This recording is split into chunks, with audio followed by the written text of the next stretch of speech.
Hello and welcome dear student. I'm your mathematics mentor Akhilesh Misra and we will learn about determinant. So student, in previous classes we have just learned about some basic property of determinant and also solve some question. So देखते हैं हम लोग determinant में क्या पहले basic definition of determinant हम लोग previous classes में क्या learn किए थे, एक बार quick revision ले लेते हैं. Basic definition of determinant previous class में देखे हुए थे हम लोग. Then after minor and cofactor, फिर उसके बाद हम लोग एक डिटर्मिनेंट की वैल्यू निकाले थे. फिर उसके बाद हम लोग प्रूफ किए थे कि ये थीटा से इंडिपेंडेंट है. फिर हम लोग बेसिकली कुछ प्रॉपर्टी डिस्कस किए हुए थे. जैसे क्विक रिवीजन लेते हुए चलते हैं कि अगर हर एक रो को कॉलम को रो में कन्वर्ट कर दें तो value of determinant is not change.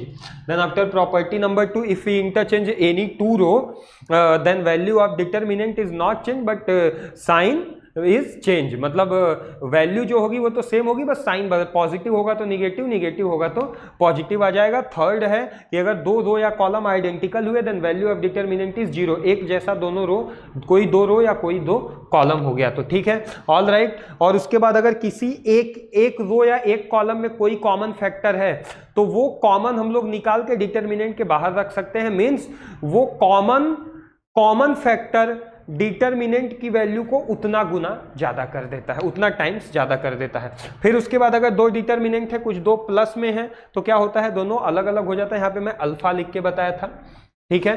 फिर उसके बाद क्या है, कोई भी एक रो है ना, एक रो या कॉलम है, उसमें मैं किसी भी नंबर या एक्सप्रेशन का मल्टीप्लाई करके दूसरे रो या कॉलम में माइनस करते हैं या प्लस करते हैं, so value of determinant remains unchange. ठीक है. फिर उसके बाद हम लोग कुछ ही क्वेश्चन किए थे जिसमें सबसे पहला मैं बताती है, क्वेश्चन नहीं अपने आप में फॉर्मूला है. 1x x square 1y y square 1z z square है तो इसकी value x minus Y Y minus Z Z minus X हो जाती है. फिर उसके बाद अगर 1x x क्यूब है, 1y y क्यूब है, 1z z क्यूब है तो इसकी value x minus Y Y minus Z Z minus X के साथ x plus Y plus Z भी जुड़ जाता है. और अगर स्क्वायर क्यूब दोनों एक साथ आ गए, 1x square x cube 1y square Y cube 1z square Z cube एक साथ आ गए, सो इसकी value x minus Y Y minus Z Z minus X के साथ X Y plus Y Z plus Z X हो जाता है. ठीक है ना.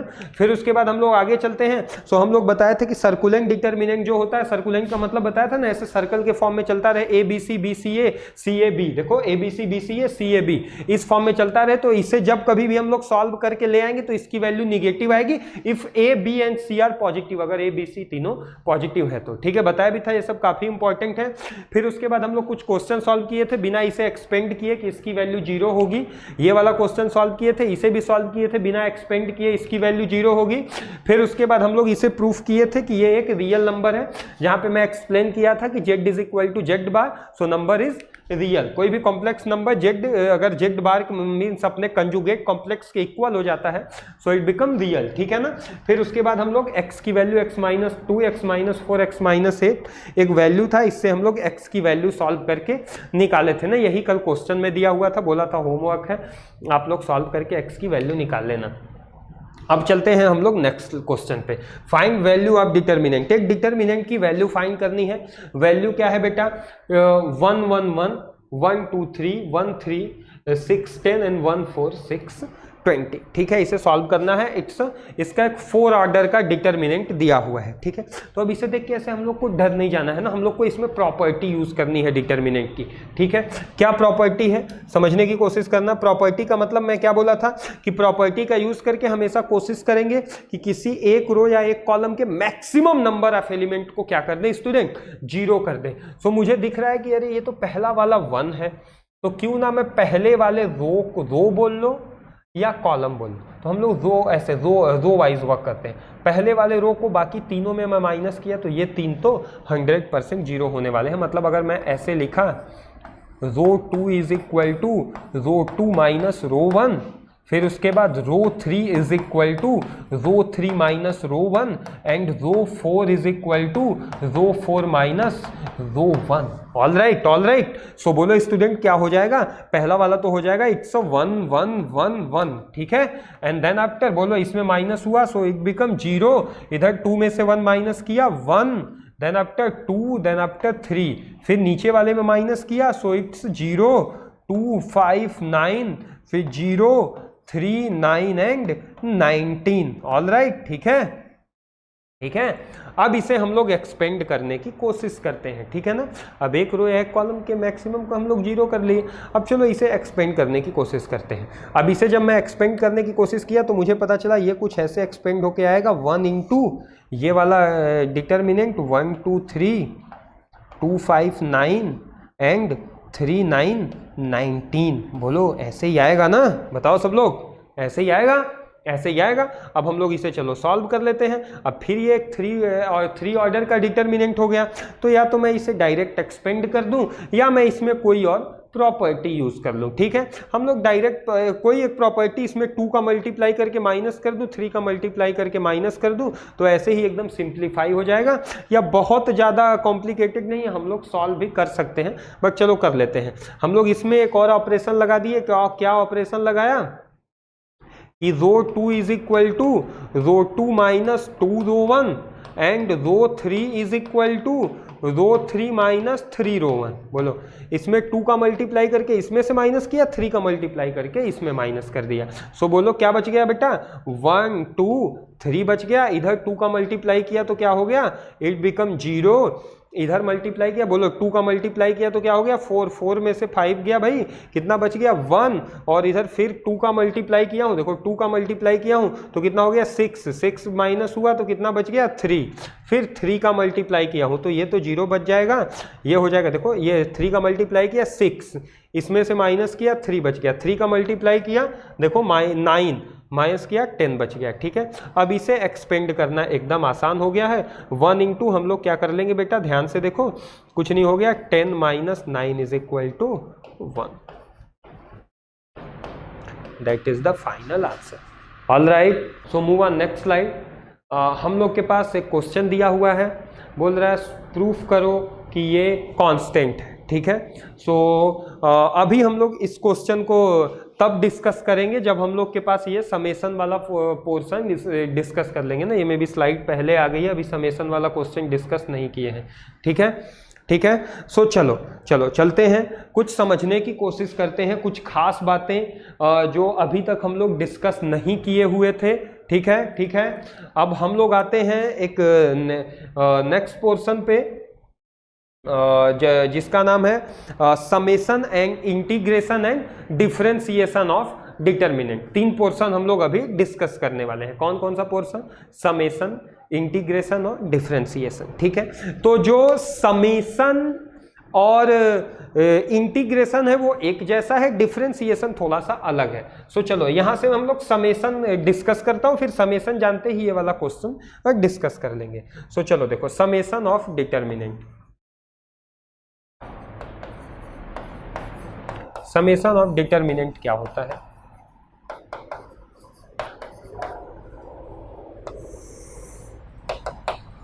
ठीक है। समेशन ऑफ डिटर्मिनेंट क्या होता है, हम लोग के पास एक डिटर्मिनेंट दिया हुआ है, ठीक है, एक डिटर्मिनेंट दिया हुआ है डेल आर, ठीक है, कुछ इस तरीके से F1R, F2R, F3R and then after हो गया A B C, A1 B1 C1, A2 B2 C, ठीक है, A1 B1 C1, A2 B2 C, ठीक है।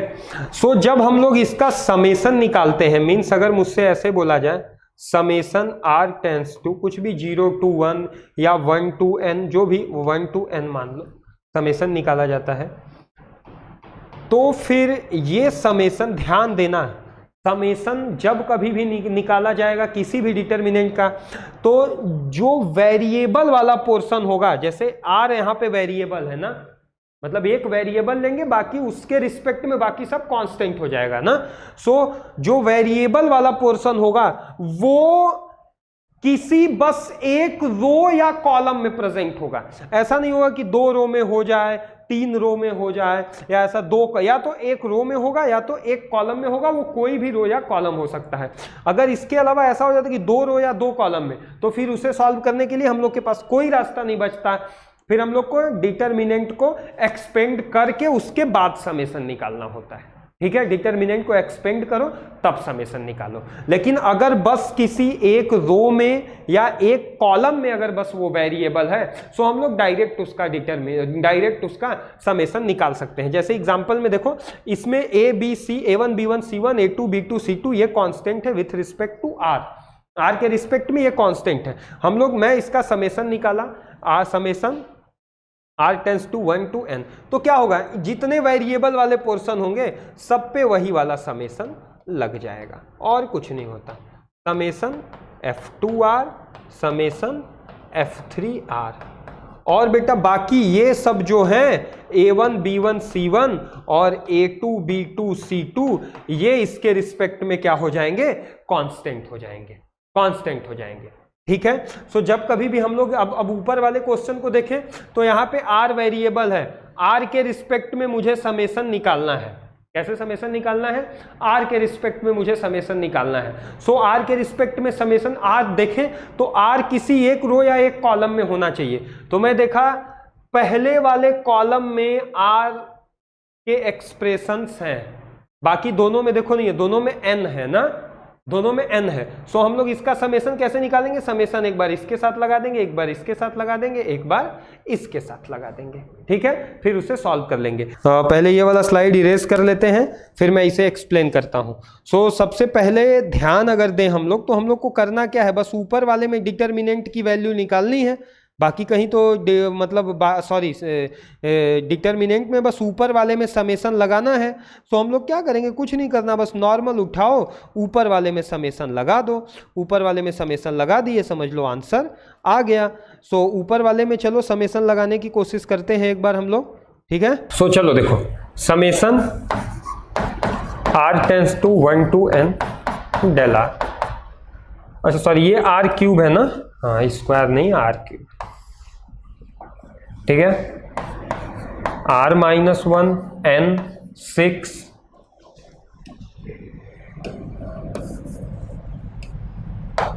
मुझे समेशन लगाना है, तो पहले वाले पे मैं समेशन लगा दूंगा, समेशन r माइनस 1 हो जाएगा, समेशन r माइनस 1 का स्क्वायर, समेशन r माइनस 1 का क्यूब, ये हो जाएगा 2n square, then 4n minus 2 और फिर हो जाएगा 3n cube, then 3n square minus 3n।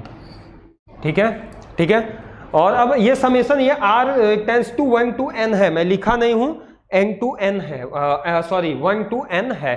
ठीक है, सो समझना हम लोग को ये निकालना है, ऐसे समझ लो, r is equal to 1 to n। ठीक है, सो ऐसे समझो 1 to n का मतलब sum of first n natural number, लेकिन वो 1 से स्टार्ट होने के बजाय 0 से स्टार्ट हो रहा है। कहां से स्टार्ट हो रहा है, 0 से स्टार्ट हो रहा है। मतलब यहां ऐसे समझना, अब बस r होता तो क्या लिखता, n इंटू r होता तो क्या लिखता, अरे sum of first n term क्या होता है बेटा, sum of first n term series वाले फॉर्मूले में मैं बोल रहा हूं, सीरीज वाले में, समझ पा रहे हो आप लोग। अरे n into n plus 1/2 series वाला फॉर्मूला, हाँ एग्जैक्टली सीरीज वाला फॉर्मूला। क्या करना है इसमें, देखो ध्यान से, सीरीज वाला फॉर्मूला लगाया तो ऐसे होता है ना, ऐसे समझो, ऐसे होता r is equal to 1 to n r, तो मैं इसे ऐसे ही लिखता ना 1 + 2 + 3 + n, मतलब सम ऑफ n टर्म क्या हो जाता है, n इंटू n प्लस 1/2 होता है ना।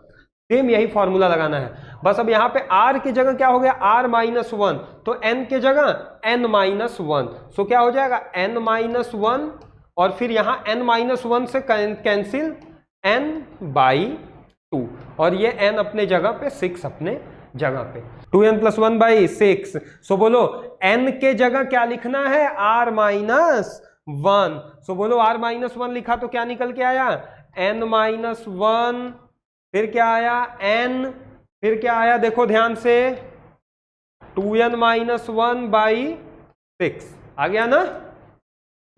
अरे n माइनस 1 लिख दूंगा तो आ जाएगा, बोलो 2n माइनस 1/6। अब क्यूब का ठीक इसका स्क्वायर होता है, अरे n इंटू n प्लस 1/2 का होल स्क्वायर, जो क्यूब है क्यूबिक, तो सेम वही लगा लेना है, n माइनस 1 इंटू n/2 का होल स्क्वायर, और यहां पे जैसे है वैसे ही रहेगा 3n cube and 4n minus 2 and 3n square minus 3n square minus 3n। ठीक है, हाँ, n into N minus 1/2 exactly. So बस वही पोर्शन कॉमन निकाल दो। देखो पहले वाले से n माइनस 1/2 कॉमन निकाल दिया। ठीक है,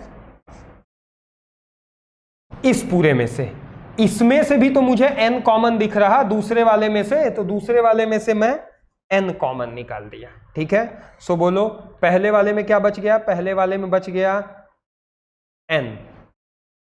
ठीक है, दूसरे वाले में n माइनस 1/2 निकाला जा चुका है, सो क्या बच गया? n बच गया इंटू, और मैं n ही पूरा क्यों ना निकाल के n स्क्वायर कर दूं, सॉरी,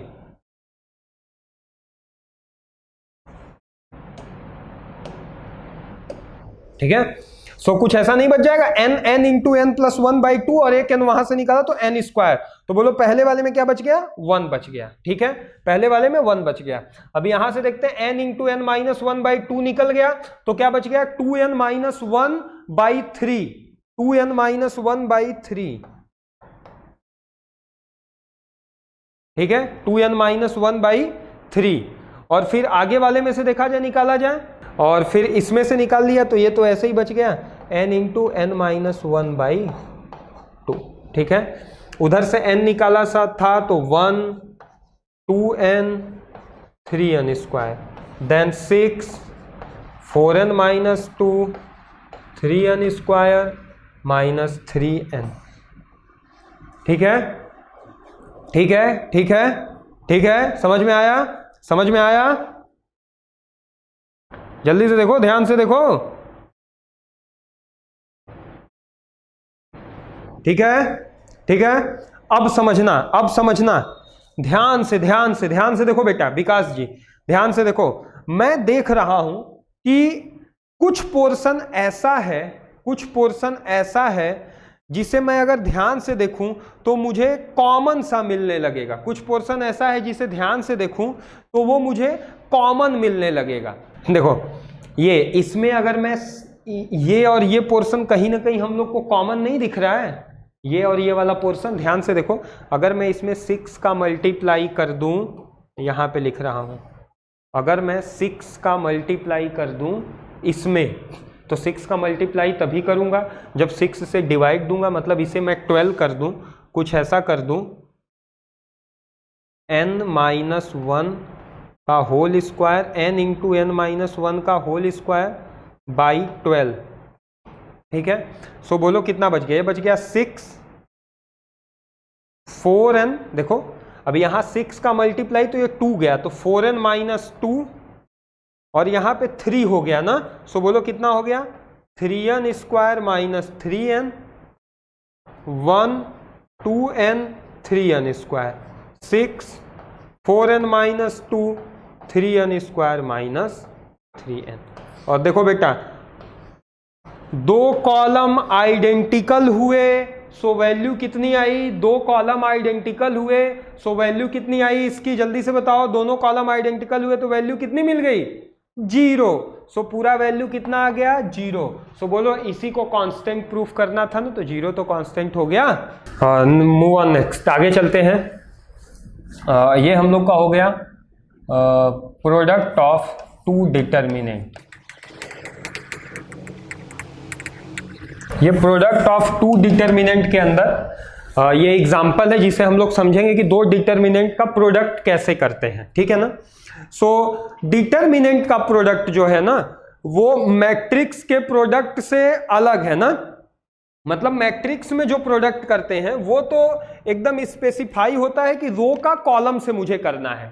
जो डिटर्मिनेंट का प्रोडक्ट है ना बेटा, ये पूरा कुछ ऐसे है ना कि ये फ्री होता है।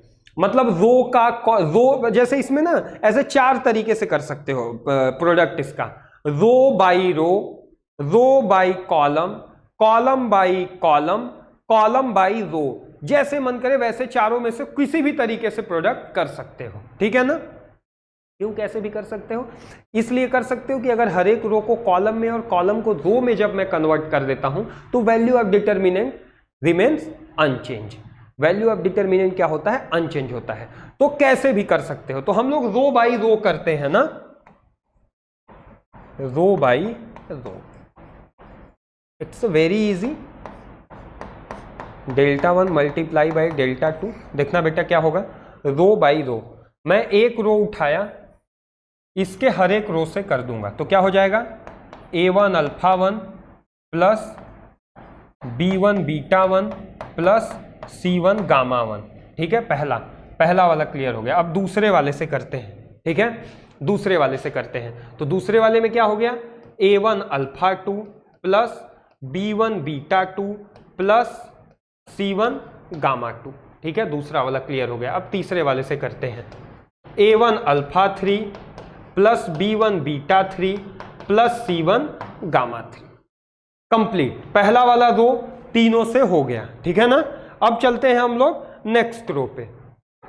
अब आ गया मैं दूसरे वाले रो पे। अब इस दूसरे रो का मैं तीनों से करूंगा। दूसरे रो का तीनों से किया तो बोलो क्या हो गया, A2 alpha 1 B2 beta 1 C2 gamma 1। ठीक है, फिर A2 alpha 2 B2 beta 2 plus C2 gamma 2। फिर क्या हो गया, A2 alpha 3 B2 beta 3 plus C2 gamma 3। Clear है। अब आ गए हम लोग तीसरे वाले पे। ठीक है, ये तीसरा वाला। फिर तीसरा उठाएंगे, तीनों से करेंगे। सो पहले वाले से किया तो कितना निकला, A3 alpha 1 B3 beta 1 plus C3 gamma 1। A3 alpha 2 plus B3 beta 2 plus C3 gamma 2। और यहां से क्या हो जाएगा, A3 alpha 3 plus B3 beta 3 plus C3 gamma 3। That's all. ये हो गया अपना मल्टीप्लीकेशन ऑफ डिटर्मिनेंट। ऐसे ही बेटा चाहो तो आप रो बाई कॉलम, तो क्या करना होगा कि ये जो ऐसे रो किए ना, मैं एक रो उठाया, पहले इसका कर लेंगे, यहां लिख लेंगे, फिर इसका कर लेंगे, यहां लिख लेंगे, फिर इसका कर लेंगे, यहां लिख लेंगे। ठीक है, ठीक है, ठीक है, ठीक है। बस ऐसे ही कर सकते हैं। रो बाई कॉलम कर लो, रो बाय कॉलम बाई कॉलम कर लो, कोई फर्क नहीं पड़ता। ऐसे उठाओ, पहले दूसरे तीसरे में देखो, वैसे भी A1 B1 A3 A1 A2 A3 हो जाएगा, तो अल्फा 1 अल्फा ऐसे इससे मल्टीप्लाई होने लगेगा। क्लियर है, क्लियर है। हाँ, तो कैसे भी कर सकते हो, जैसे जरूरत पड़ी वैसे डिटर्मिनेंट में मल्टीप्लाई हो जाता है। ठीक है, देखो क्वेश्चंस कैसे आते हैं। क्वेश्चन ऐसे है, if alpha beta gamma are real number then without expanding at any stage so that the value of given determinant is 0। ठीक है, अगर ऐसे एक्सपेंड भी करने जाओगे तो बहुत लंबा चौड़ा हो जाएगा। ठीक है, हम लोग को प्रूफ करना है कि इसकी वैल्यू 0 होगी।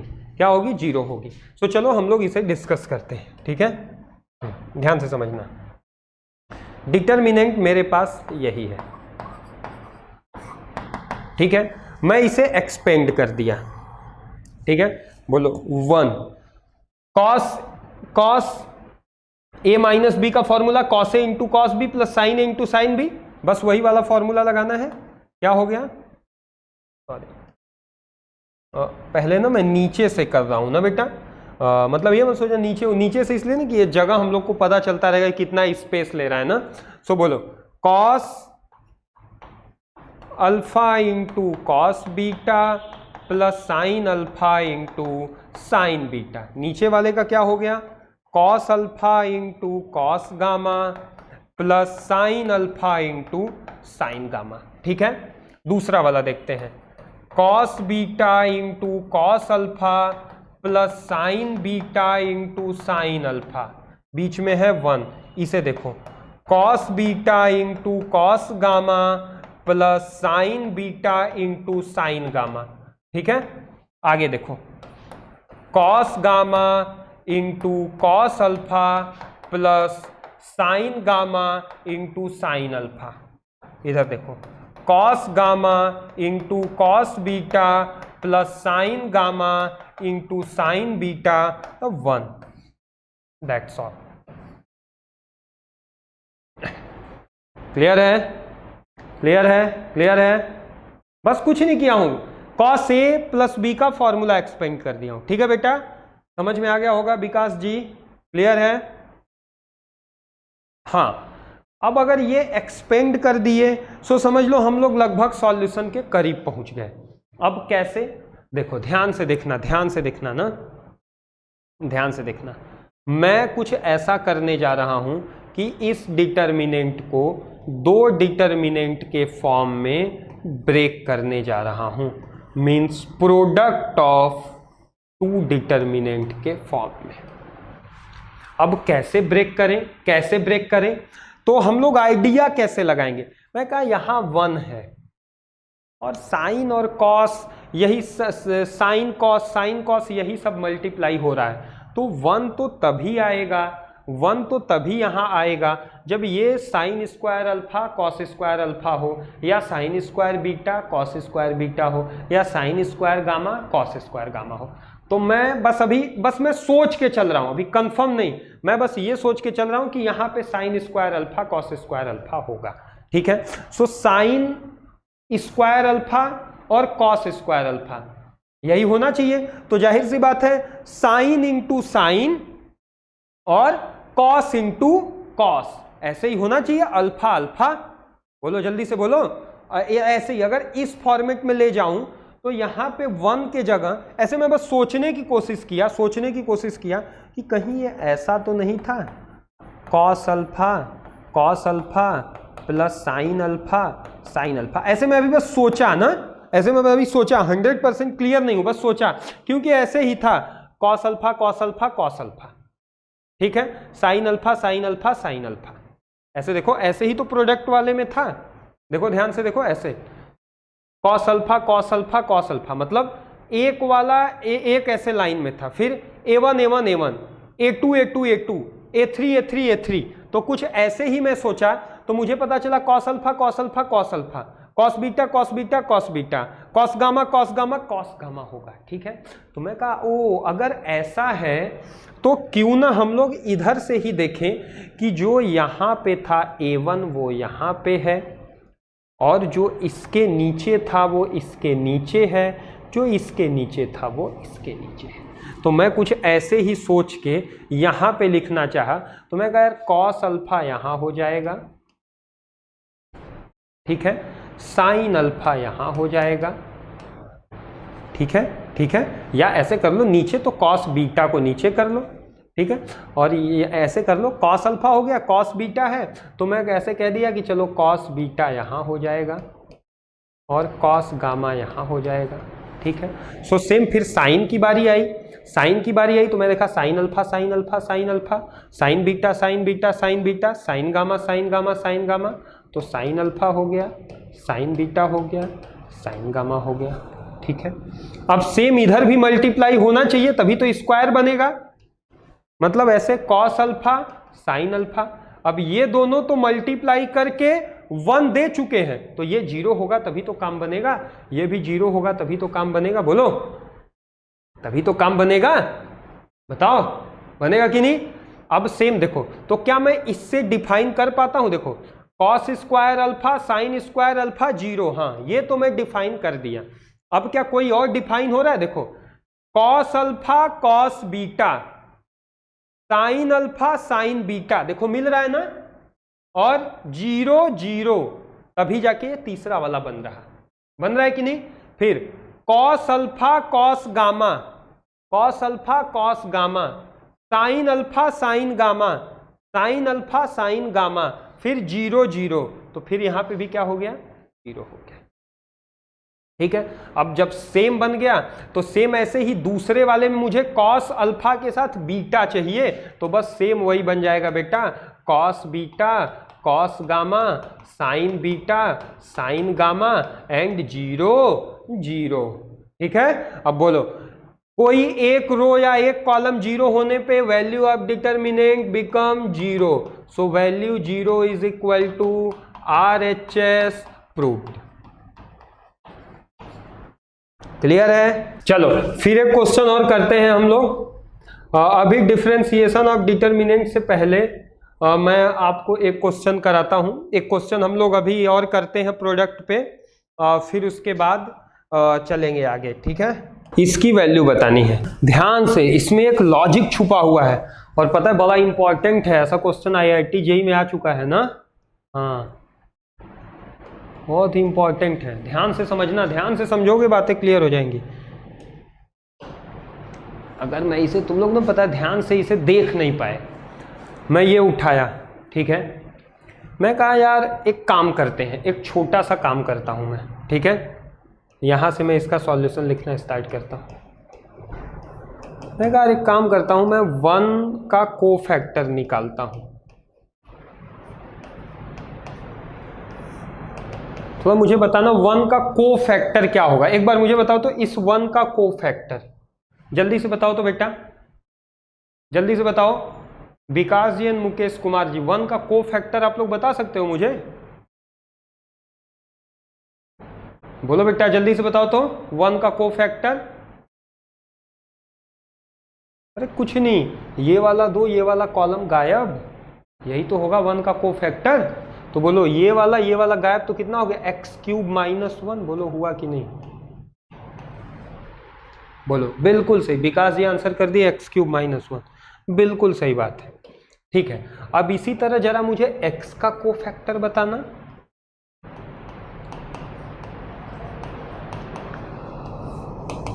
x का कोफैक्टर, तो ध्यान से देखो, x² - x², 0, 0, बिल्कुल 0 आएगा। अब ऐसे ही जरा मुझे x² का कोफैक्टर बताना। x² का कोफैक्टर बताना, तो x² का कोफैक्टर क्या हो गया, x - x⁴ हो गया कि नहीं, हो गया कि नहीं, बोलो बोलो, हुआ। सो ध्यान से देखो, क्या पता चला कि इसके जगह इसका कोफैक्टर देखो लिखा हुआ है कि नहीं, इसके जगह इसका कोफैक्टर, इसके जगह इसका कोफैक्टर। ऐसे ही x का कोफैक्टर 0 है, देखो लिखा हुआ है। x² का कोफैक्टर जो है लिखा हुआ है, 1 का कोफैक्टर जो है वो लिखा हुआ है, x² का कोफैक्टर, 1 का कोफैक्टर, x का कोफैक्टर। तो क्या पता चला, कुछ याद आया, कुछ याद आया? प्रीवियस टॉपिक में जब माइनर कोफैक्टर बताया तो याद आया, क्या बताया था, याद आ रहा होगा कि अगर डेल्टा एक डिटर्मिनेंट है, कुछ ऐसे A1 B1 C1, A2 B2 C2, A3 B3 C3, ठीक है, और मुझे एक डिटर्मिनेंट मिलता है डेल्टा C, मतलब कोफैक्टर से बना हुआ determinant, first row first column, first row second column, first row third column, ठीक है, second row first column, second row second column, second row third column. बोलो समझ में आ रहा? Third row first column, third row second column, third row third column. याद आया? अगर ऐसे मिलता है तो बोलो delta C is equal to क्या होता है, डेल्टा स्क्वायर। याद आ रहा? Delta C is equal to क्या होता है, डेल्टा स्क्वायर। तो सेम वही कॉन्सेप्ट यहां पे भी बेटा रिपीट हो रहा है। इसके कोफैक्टर से बना हुआ डिटर्मिनेंट है, याद है, कोफैक्टर से बना हुआ डिटर्मिनेंट है। तो ये डेल्टा है, ये डेल्टा C है, कोफैक्टर से बना हुआ determinant. So delta C is equal to क्या होगा, delta square is equal to 3 का स्क्वायर इज इक्वल टू 9।